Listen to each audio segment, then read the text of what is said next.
From California State University San Bernardino, it's Local Matters.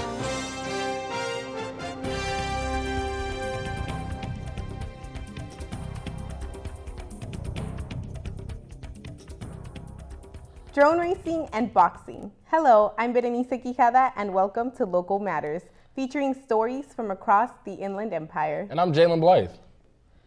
Drones, and more drones. Drone racing is taking over as they grow in popularity.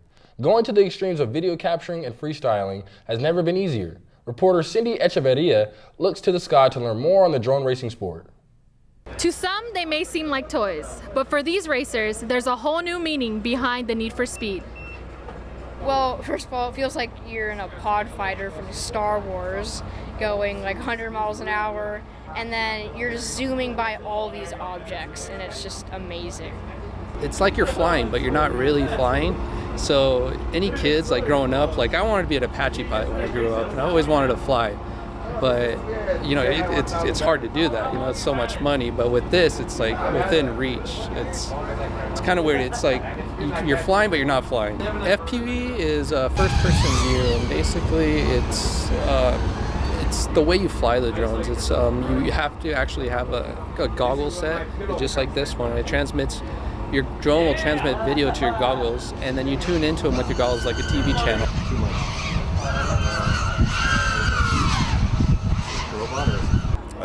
For me, for example, I love flying.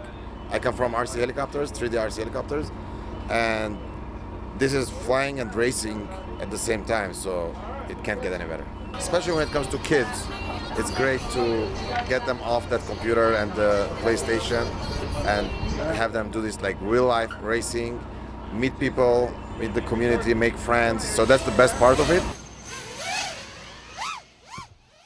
For these racers, not even the sky is the limit. For Local Matters, I'm Cindy Echeverria.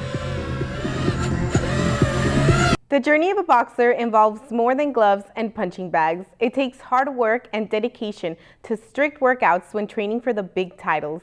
Reporter Vanessa Gonzalez talks to a local boxer to learn more on what it takes to step in the ring. Strength, dedication, power, and focus are all principal factors when it comes to boxing. But what hits does a boxer really take on his way to the big matches?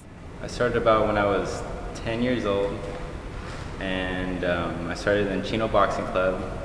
My father is the one who introduced me to the sport. I started off with stretching, you know, get the muscles loose, and then I jump rope 15 to 20 minutes, and then I shadow box for about 6 to 8 rounds, and then from there I either spar for the 6 to 8 rounds, and then from there I hit the punching bag. It consists of when you're competing or getting ready for a fight, tournament, or whatever.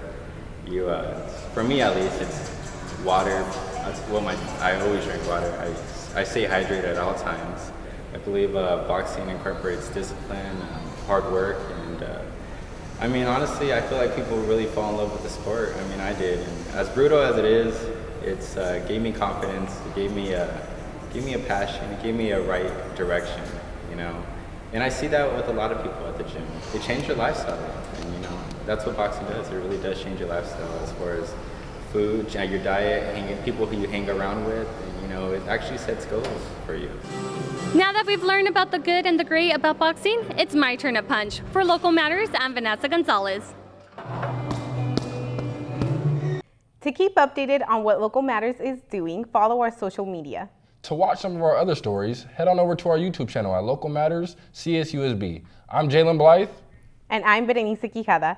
Join us next time for more local stories that matter.